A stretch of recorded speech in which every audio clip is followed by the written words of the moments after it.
Hello, my friend, and welcome back to These Menacing Dreams. It's that time of year again, where the weather gets warmer and we have ourselves a little spring cleaning. Out with the old, in with the new, as they say. In today's story, we explore a cleaning of sorts, or maybe a cleanse, if you will. Today's story is a nice little tale of revenge for those who aren't too faint of heart. I'll spare you the details and let you listen for yourself. So get ready for episode 67 of These Menacing Dreams, The Cleanse.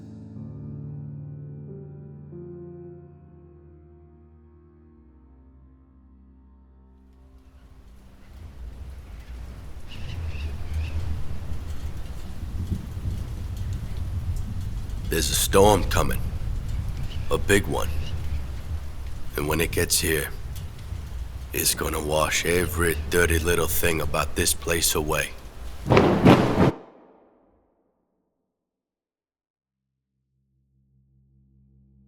I've been here my whole life.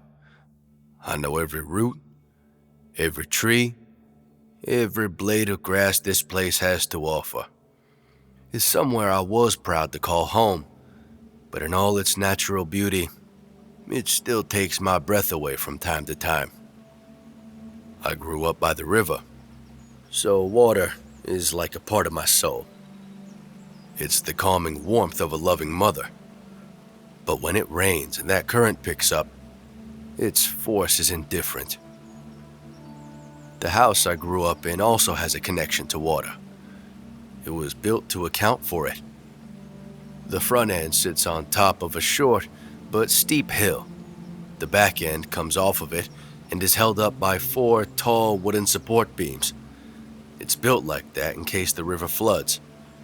That drop-off from the front of the house to the back is serious, though. That hill isn't for fun.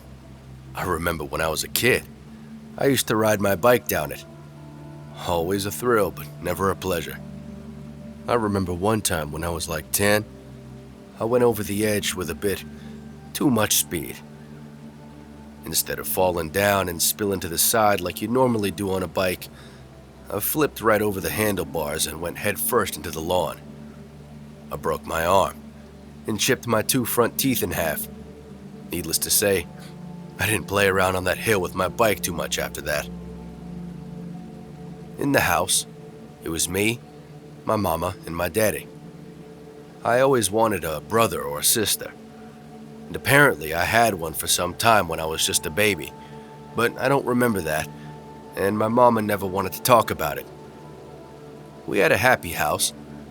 My mama always had the music on, and when my daddy came home from work, we'd always eat supper together and laugh about all the funny stuff that happened that day. I always thought it was crazy how we found something to hoot and holler about every single evening. Like, what are the chances of so much funny stuff happening all the time? But after a while, I realized it wasn't so much funny things happening as much as it was the 3 of us finding things funny. It didn't matter how bad of a day I had at school or how boring a day I had on my own. In the end of it, the 3 of us got together and made each other laugh over a hot plate of food. And that there is something really special. My town was nice too. Small town, good people. The summers were all about riding bikes with my friends, fishing by the river, playing baseball, and getting into a little trouble when the opportunity presented itself. The whole town pretty much worked at the Neptune Cannon factory. That's where my daddy worked. For most of my friends, both their parents worked there. But since my daddy was a shift manager, my mama got to stay at home. It was a nice place to grow up, my little town. I can't say there was anything wrong with it. That is, until I was about 14, and I started 9th grade at the high school.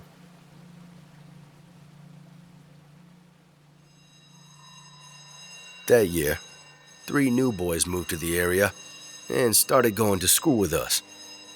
The youngest one was Mitch Keller. He was in our grade. The other 2 were Hank and Billy West.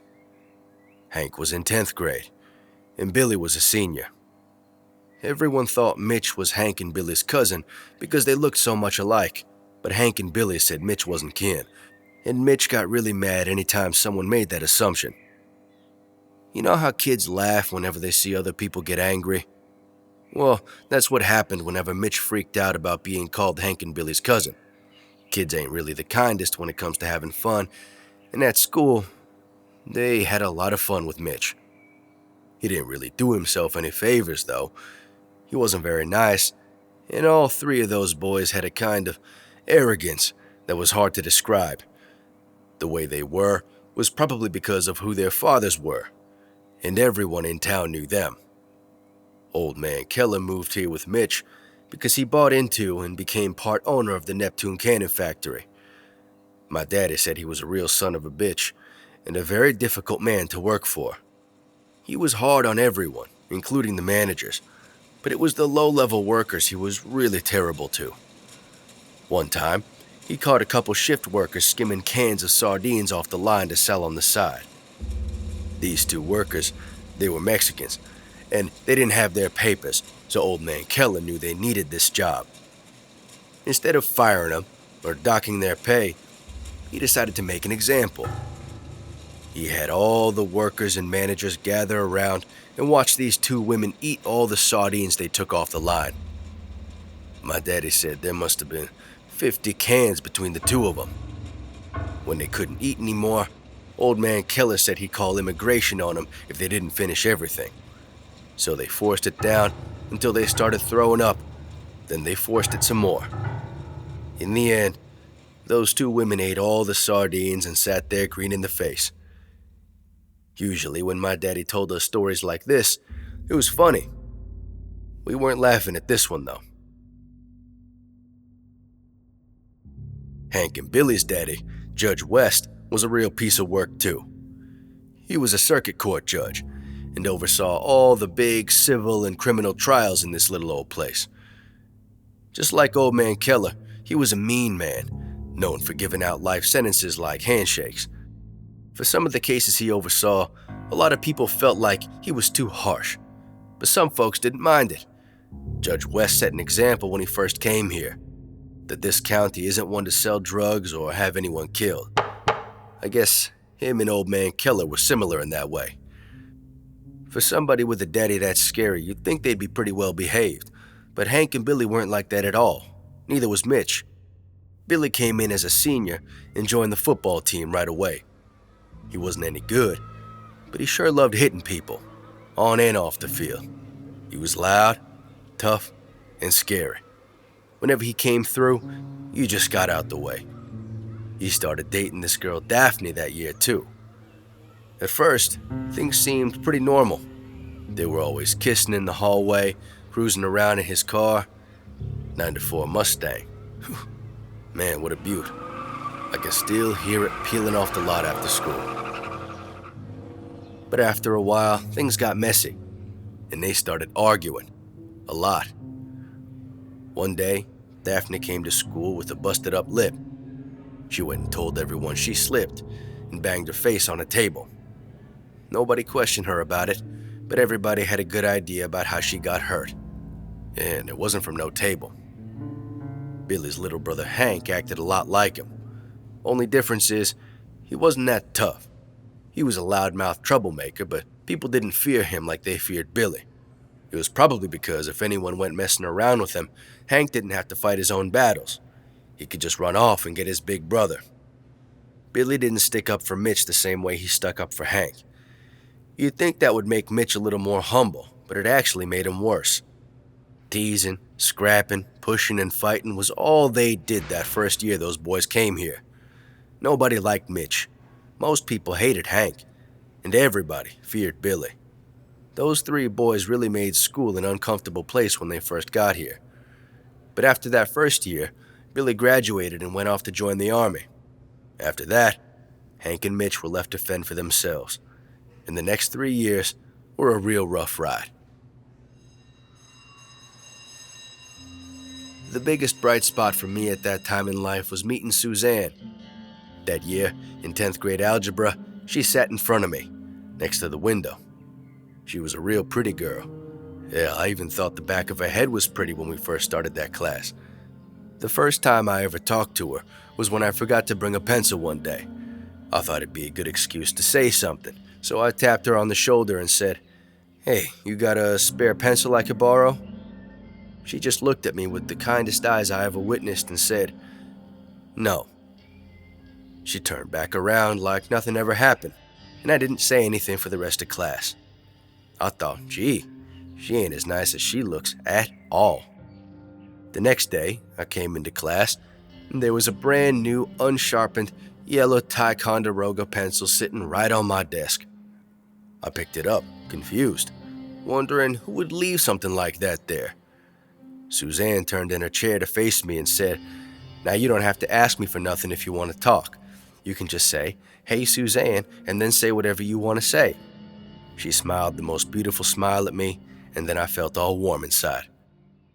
Now, I wasn't much of an academic, and I really hated math, but I loved going to that algebra class. Thought about it every single day. We passed notes to each other all the time, even started hanging out after school too. I never asked her, and she never asked me. But we both knew without words we were going steady, and I can say with an honest heart, she was the love of my life. Now that Billy was gone, Hank and Mitch were sitting ducks for anyone they pissed off since coming here. It's not like everyone had much of a say about the two of them, but they definitely had more enemies than friends. Hank carried on being a loudmouth shit talker, and Mitch just kind of followed his lead. Most of us simply ignored them. It was easy to without Billy around. But some people couldn't, and they learned the hard way that Billy wasn't the only one protecting those boys. One kid on the football team who really didn't like Billy when he was here started giving Hank a hard time whenever he could. He'd mess with Hank in the hallway and rough him up sometimes after school. At one point during that year, a few kids got busted smoking some weed on the weekend. A few of them were on the football team, and one of them was that boy messing around with Hank. Usually, kids that age get a little slap on the wrist for smoking pot, just to scare them straight before things get too serious. But not this time. Judge West tried that boy as an adult on account of him being 17 and gave him 5 years in the county for that one joint. He ended the hearing by saying that this would hopefully deter any misguided youth from corrupting themselves and others by way of drugs and abuse. In other words, stay the hell away from my son, or else.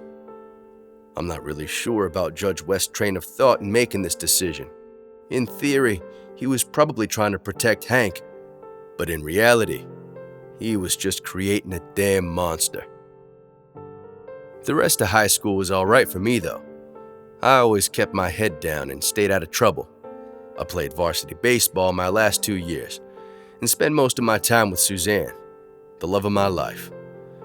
When we were 16, we promised each other we'd get married, have a family, and spend the rest of our lives together. I try not to be too cynical. It's hard. I always tell myself, life is a lot like a game of baseball, and 2 for 3 ain't that bad. I started an apprenticeship when I was 18. I knew I wasn't going to college. There were pretty much 3 options for any young person in this place. Go to college, join the army, or work in the cannon factory. All 3 were perfectly fine choices, but I didn't want any of them. I always liked working with my hands, so when I started at the mechanic shop, I knew that's where I wanted to be. I was good at fixing things, and I carried on doing that work. Well, up until right now. I'm working on this here motor, trying to get it to run faster than it's supposed to. It's not there yet, but it will be soon. After we graduated, Suzanne left for nursing school in the city. When she drove off, it was one of the saddest moments of my life. I knew she'd come back, but it was still tough, so I went down there and visited her every chance I could. I never really liked the city. Nasty streets, nasty air, nasty people. But I guess you can find nasty anywhere you look, or anywhere you stick around long enough. When she finished school, we didn't waste any time fulfilling our first promise. That day was amazing. We got the families together, and it was all smiles. A perfect ceremony. I know they say your wedding day is supposed to be the happiest day of your life, but for me, it wasn't. For me, it was just another day in paradise. No different than a Wednesday doing yard work or Sunday at church. Every day was the happiest day of my life with her by my side. That's how happy I was back then. We had our own place near the hospital where Suzanne worked, so she wouldn't have to drive so far. It was a nice home. We made it that way. But I must admit, I did miss evenings with my folks when my daddy would get home from the factory. We still saw them every week, but over the years, they did seem a little more tired, I suppose. It wasn't just them. The whole town started to feel like that. Kind of like everyone was being strung out and pushed to the point of exhaustion. When I was a kid, everyone used to look to the future with optimism because things could only get better. But as I got older, optimism slowly died, and things sort of slipped back into decay. I wasn't sure if this town was just hitting a rough patch or if the rose-tinted glasses slowly come off as you get older. Either way, the bright light that seemed to sparkle from this magical place was starting to dim, and I didn't like it. I noticed it first with my daddy.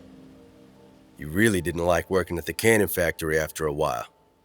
Old man Keller had bought more and more shares of the company over time, until he was the majority owner and everyone's boss at the factory. Like I said before, he was a mean man, and apparently he had only gotten worse. He cut wages, played favorites, and created a loathsome atmosphere in the workplace.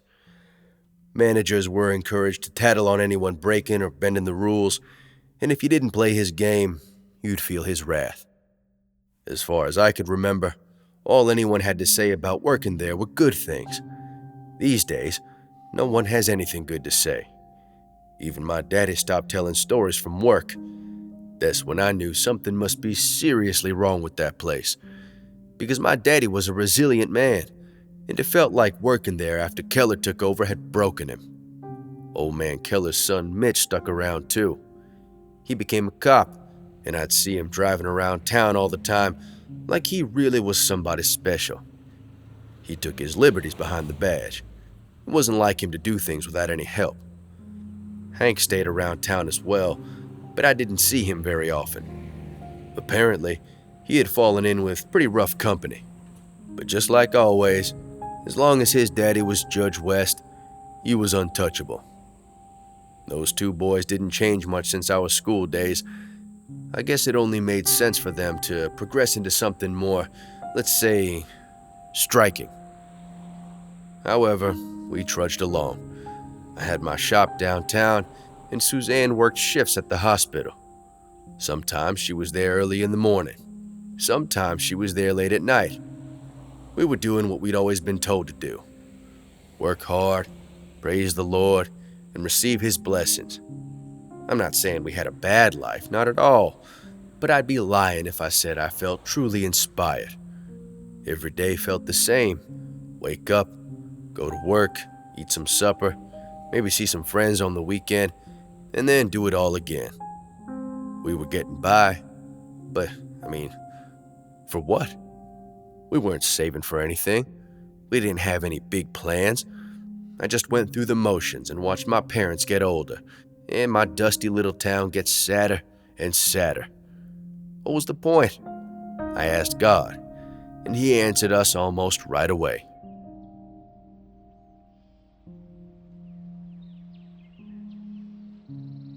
I woke up one morning to the sight of something I didn't recognize on the kitchen counter. It was a plastic stick. A pregnancy test. I picked it up, saw Suzanne standing in the doorway, and we just jumped into each other's arms, hugging and crying like a couple of little kids. 9 months later, we said hello to our 7 pounds and 2 ounces of pure joy.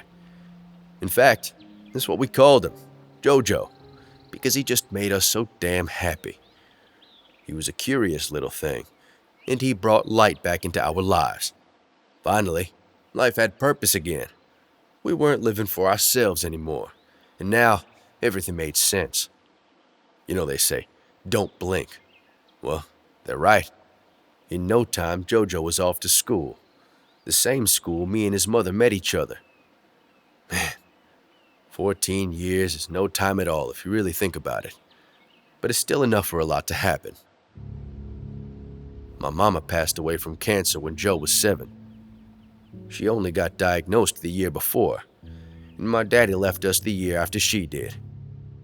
I suppose, when you lose the one you love, there isn't much sense in sticking around. Maybe that's the way my daddy saw it, and decided to kick the bucket early.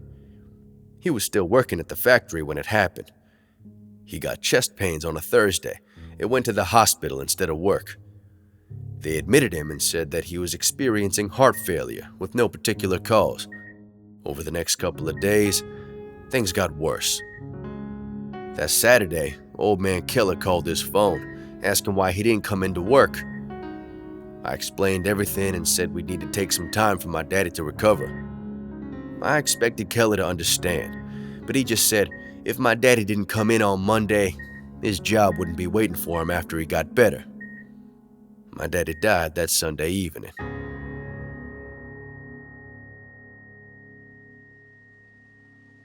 It was a sad time, but me, Suzanne, and Joe still had each other. We sold our house and moved into my parents' old place. That house wasn't the same as when I grew up in it. Things were less lively and more bleak. We still made each other laugh and built some happy memories there, but the magic was gone. It wasn't just our humble family that felt the cold bitterness in the air. Everyone else was feeling it too. It had been going on for a while, but this was a new lull of depression that was undeniable. With wages being cut at the factory, everyone had less money to spend. People couldn't pay their mortgages. Businesses went under. Hell, I even lost my shop in town and started working out of my own garage. They let a bunch of staff at the hospital go, but by the grace of God, Suzanne got to keep her job. That was a big deal for us because I wasn't pulling in the same kind of money after losing my shop. But it wasn't exactly all sunshine and rainbows at the hospital either. Suzanne started telling me about how emergency services was dealing with more and more drug-related incidents as time went on. Accidents, overdoses, fights, stabbings, shootings. It was too much to handle for our little town. I could even see it with my own eyes. The drugs were everywhere. Meth, heroin, prescriptions. You couldn't escape it. Main Street was completely unrecognizable compared to before. Buildings were boarded up. All kinds of strange characters were scuttling around here and there. We never had homeless people hanging around when I was a kid, but now they seemed to take refuge just about anywhere, and no one was doing a single thing about any of it. For the first time, I really worried for Jojo. I had no idea what his life would look like in a place like this. The only thing I knew for sure was that he had no future here. In fact, we all needed to get out. The funny thing about our town is that no matter how much everyone lost, old man Keller and Judge West just got richer and richer with each passing year. Judge West bought a huge plot of land right across the river from us and built a big wall around it, almost as if to say, outsiders need not come here. He also built 2 big houses on the property, one for himself and one for Hank. I didn't know much about what Hank spent his time doing these days, but most nights I could hear a symphony of motorcycle engines carrying over the water from their estate. It was like an angry song, a choir of demons chanting into the night. They sang it on their side of the river, and we felt it on our side. It was terrifying.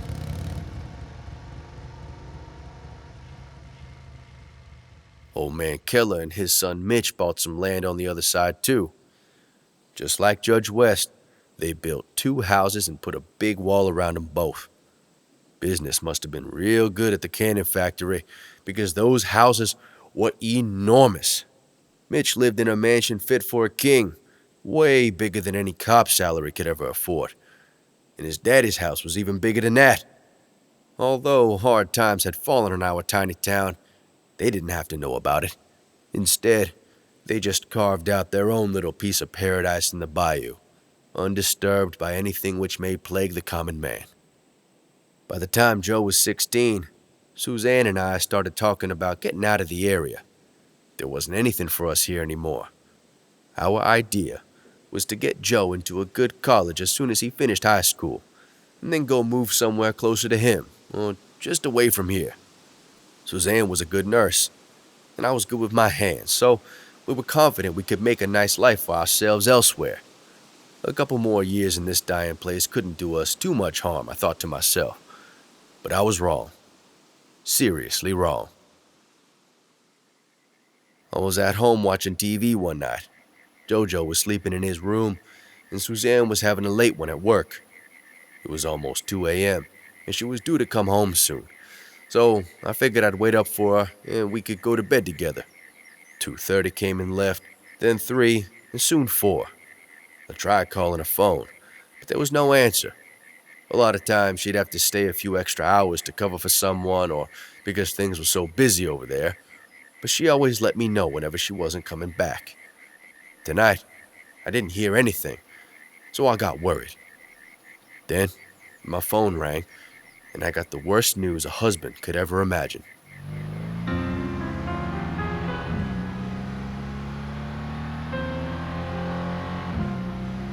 Within minutes, I was speeding down the road, making my way to the hospital. I ran into the emergency unit and saw her there, hooked up to all kinds of tubes and machines, looking like she'd been thrown off a cliff. The doctor said she wasn't responsive, but her vitals were still running, so they would monitor her until she woke up. She slipped away right as the sun was rising. I didn't get to tell her I loved her or say goodbye. Breaking the news to Jojo was somehow worse. It was like she died all over again. I didn't know how to be there for my boy, how to make him feel like things would be okay. So I just disappeared myself. Suzanne had been in a head-on collision coming back from work. The other driver's car flipped over onto the side of the road, but Suzanne's hit a telephone pole. The other driver was coming back from a bar, and his name was Mitch Keller. Mitch was off duty the town over in some biker place known for all kind of seedy business. It was determined that he was drinking that night, so he was suspended until his court date a couple months later. Joe and I went to the hearing, hoping he would get the max sentence of 30 years in prison.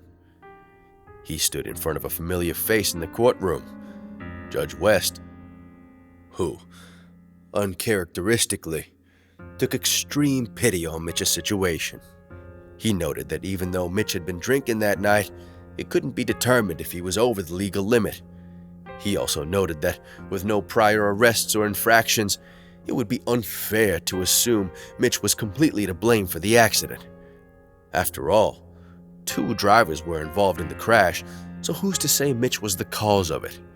He had always been a nice kid, so instead of the minimum 5 years for vehicular manslaughter, Mitch would serve 6 months in the county jail and pay a $1,500 fine. The court was shocked at Judge West's generosity and understanding, but I was shocked for a different reason. My mind completely bypassed the emotion of anger and went straight to confusion, not because Judge West would do this for Mitch, but because he did it in such a brazen way. He didn't hide the fact he'd known Mitch since a child, and even went as far as to pin the blame on the deceased in front of her own family.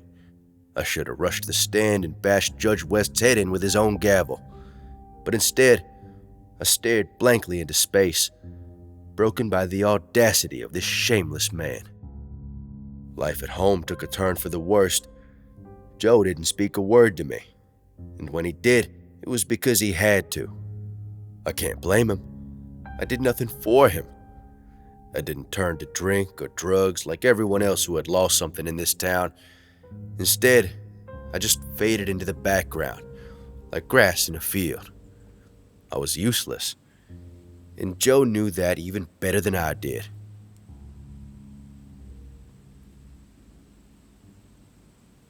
During this time, he was the polar opposite of me. The loss of his mother did something I never could have imagined it would do. It motivated him. Most kids this age start acting out when something tragic like this happens. Hell, they don't even need a reason. I expected Joe to tune out like I did, or fall into a bad crowd maybe. But instead, he studied and worked harder than he ever did before. He wasn't always a grade A student, but after Suzanne died, he was damn near perfect. He started acing all of his exams, getting placed into advanced classes, and excelling in those too. By the time he was a senior, he was taking classes at the community college because they didn't offer the ones he needed at the high school. I was so proud of him. I couldn't believe what he was able to do during this extremely difficult time. I wanted to tell him how amazing I thought he was, and how proud I was to be his father. I just couldn't get the words out of my mouth. Later that year, Joe went and took his placement exams to start applying for college. He got a 2200 on his SAT and a 31 on his ACT exam. To this day, I have no idea how any child of mine did so well on a school test. All of that was his mother right there. I was excited about my JoJo's future, where he would be, what he would do. He could practically go anywhere in the country now. He didn't have this sultry old place dragging him down. Joe took advantage of that and got himself a full scholarship to the University of Southern California. I remember him in his room, packing his bags, stuffing them full of clothes like he was evacuating from some sort of natural disaster. We drove down to Louis Armstrong, and I walked him to the check-in counter. He stood in front of me, bags looking like they were about to burst, ticket in hand. I said, "I love you, son." He said, "I love you too, Dad. You better come and visit me." I told him I'd try, but we both knew I was lying. Joe turned away and walked down the long, empty corridor toward security. He did not look back, and I could not blame him.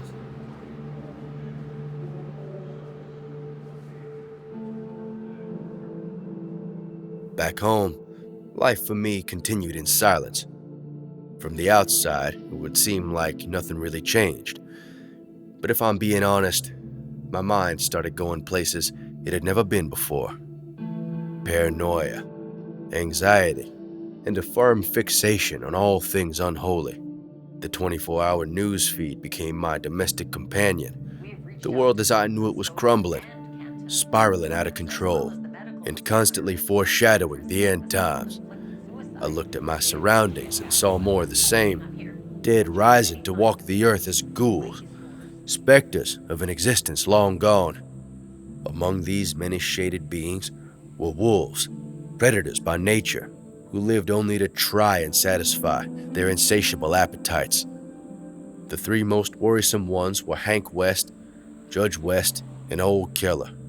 I didn't see Mitch the same way as I saw them, because he was less of a wolf and more of a leech. He didn't have the same vicious edge as the others. He was more cowardly than anything else. After his stint in the county, he went right back on the force, like he never left. I'd see him around town, either parked up somewhere or driving himself with no destination. He always ignored me before, but now he really ignored me. Whenever we crossed paths, I could feel his eyes jutting away from me, searching for anything else to focus on but me. One day, I caught eyes with him outside the grocery store by chance. He was parked in his car as I walked past, scribbling something down, or maybe scraping away at a scratch ticket or something. When he saw me, he stopped and gave me that deer in the headlights look. I didn't stop walking, but I didn't stop staring at him either. I didn't mean to gaze into his soul, but it was right there in front of me, so I couldn't look away. He gave me a nervous smile, like he wasn't sure what to do. His face was doused in shame, and his eyes told the story of a diffident man. He seemed pathetic, truly pathetic, and I almost felt sorry for him. Almost.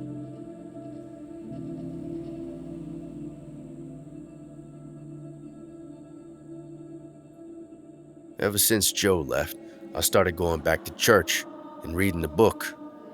I was always religious, but I suppose I had lost some of my faith ever since Suzanne passed away.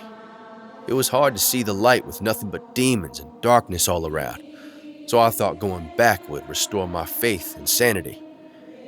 Unfortunately, it did no such thing. It was nice to enter the house of God for a couple hours every week, but it didn't do all that much for me because I'd have to go back to the real world after. My real world, full of war, death, greed, lies, and emptiness. The Lord had no answers for me, so I started asking different questions.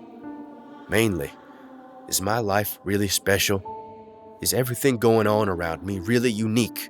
Or has this kind of wickedness been going on from the start? Every day I thought about this. The idea that history is nothing but a wheel, turning forever, and repeating the same events over and over again. I stopped looking toward Christ for guidance and began looking at literature, not just scripture like the Bible, but other religious texts like the Epic of Gilgamesh and old pagan myths. The more I read, the less I felt like I was in control of my own destiny. It wasn't my job to seek salvation, but it was my duty to serve a higher power. Before today, I wasn't sure what that duty was, but now I know exactly what I must do. The Lord has called upon me. That's why this engine needs fixing. There's a storm coming, a big one. And when it gets here, it's gonna wash every dirty little thing about this place away. They even gave her a name, Katrina. It means pure or clean. They reckon floodwaters could be up to 15 feet. That's more than enough for me to get to where I'm going. They said there's about 48 hours before she gets here, and everyone who can leave should get out. But not me. I'm staying. And I know who else is too. Those 4 good-for-nothing devils across the river will be sitting in their big houses even if the water gets up to their necks. I'm watching them right now through the scope of my rifle. Hank and his biker buddies look like they're having a good time, and his daddy seems happy sitting on the front porch just like he does every day. Old Keller's been coming home late from the factory most nights, but he didn't go in today. And Mitch hasn't turned the lights off in a week. It's a strange life these 4 men choose to live, in the company of each other's crookedness. There's no women around them either, not in body or in spirit. Hank and Mitch are both my age. No wives, no children. I don't even know who their mothers are. Everything about the 4 of them seems perverse, and I truly wonder what it was that made them that way. The Book of Enoch talks about a huge flood sent by God to wash away the Nephilim and all other abominations that have disgraced the earth. This land, the only place I truly know and love, has been corrupted by those bastards over there. And my wife, the purest of God's children, was taken away by them too. Only 24 hours until the waters start to rise. And if they haven't left yet, I know they'll be over there when it does. The rain is falling ever so gently tonight. That's how I know he loves us. And I will serve him righteously.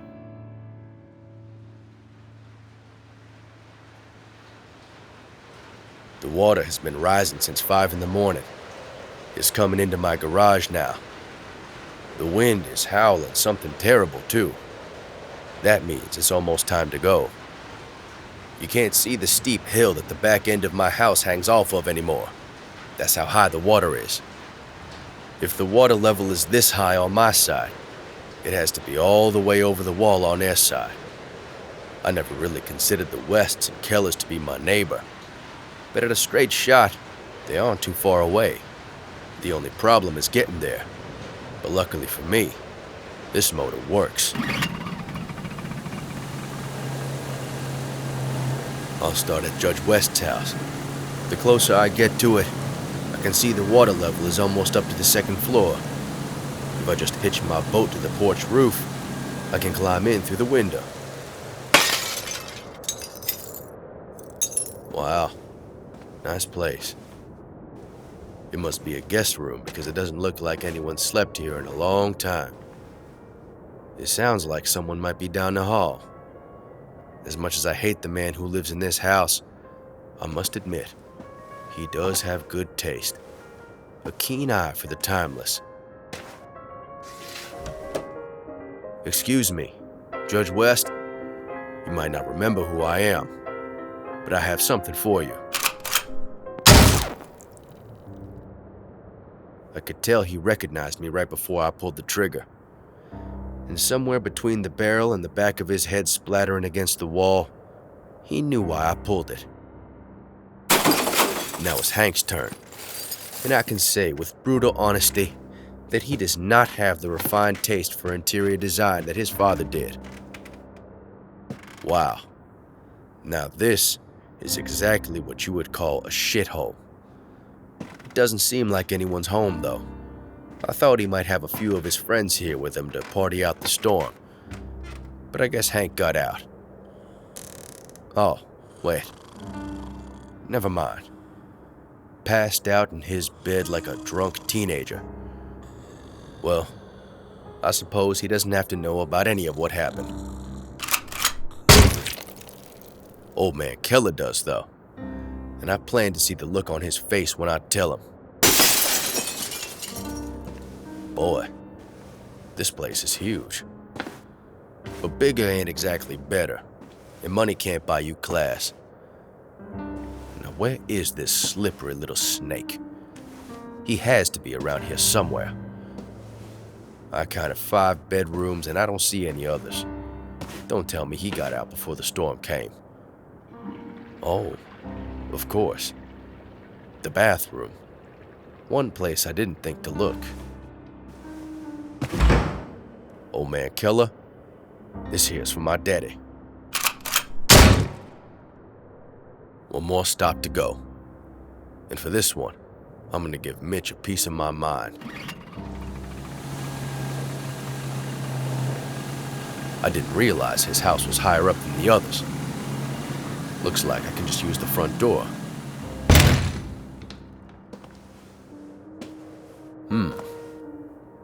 Not a bad house.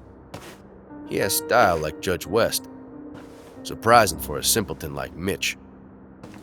I need to be careful now. He might have heard me ring off shots at the other houses. It's quiet in here. Maybe Mitch drunk himself to sleep like Hank. Half a bottle of whiskey on the kitchen counter. I'm guessing he did. But where is this son of a bitch? Oh, shit. You gotta be kidding me. There he is, right on the living room sofa. I was really looking forward to telling him about my life, how empty it's become without my Suzanne, and how I'd come to even the score between him and me. But it looks like Mitch beat me to it, robbed me of my satisfaction. I took the gun out of his hand and placed it on the table, right next to a framed picture. That's strange. It's a picture of Judge West, a lot younger, with a woman. Oh, the water level's getting higher now. It's halfway up the window. That means my boat. Oh no, my boat!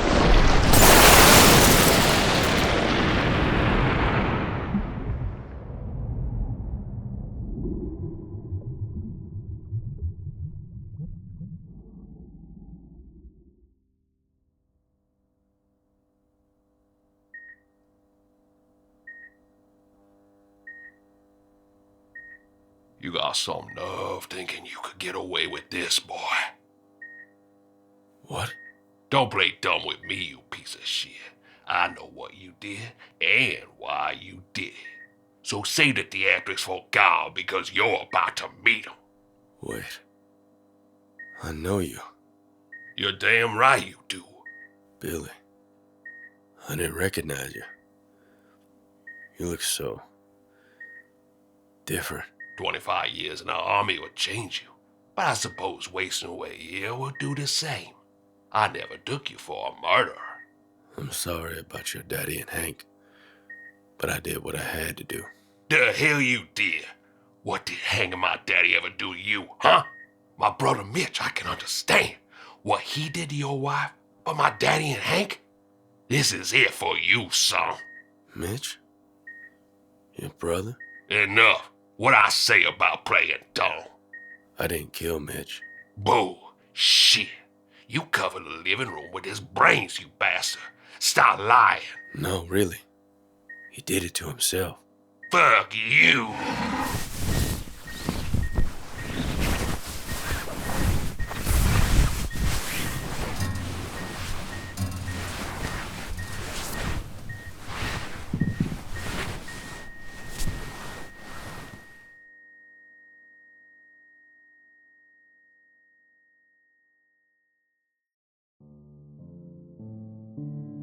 Thank you kindly for tuning in and getting through the whole story. If you want to support this show, please share it with fellow lovers of dark fiction or leave a review wherever you listen to your podcasts. Until next time, take care and be ready to explore these menacing dreams.